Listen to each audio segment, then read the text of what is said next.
start here this afternoon. The shutdown now in its 10th day, and the White House is beginning mass firings of federal workers. In a post on social media, Office of Management and Budget Director Russ Vought writes this: RIFs, which stands for Reduction in Force, have now begun. This, I want to note, is separate from the thousands of workers who've already been furloughed and not permanently laid off. CBS News congressional correspondent Nicole Killian joins me with more on this.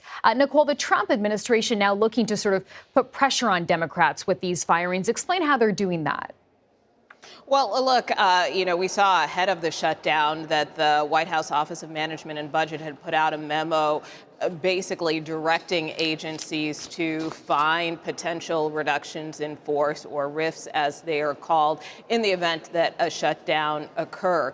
And so, there has been this thought on the part of Democrats that this is just a threat, but now it looks like the Office of Management and Budget is making good on that threat in terms of the director saying today that these RIFs have begun. Furthermore, with an OMB official telling CBS News that not only have they begun, but they are also substantial. Now, I did a short time ago catch up with Wisconsin Senator Tammy Baldwin, who happens to still be here in Washington. She said she was not provided with any specific details on what agencies might be impacted by this or the size of this, but she did express concern, although she said, this is something that the Trump administration has been doing for some time now. So in her view, she told me she just sees this as yet another scare tactic.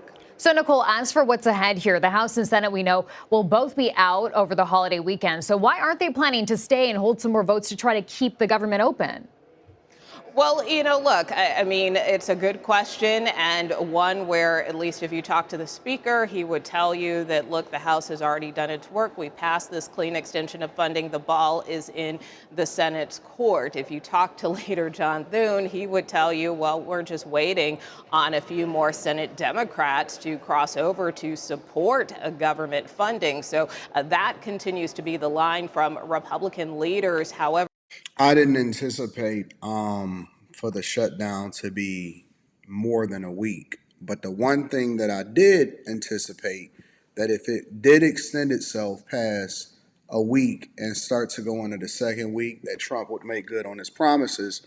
Because the one thing that we know about the Trump administration is that you can fuck around and find out. Real talk.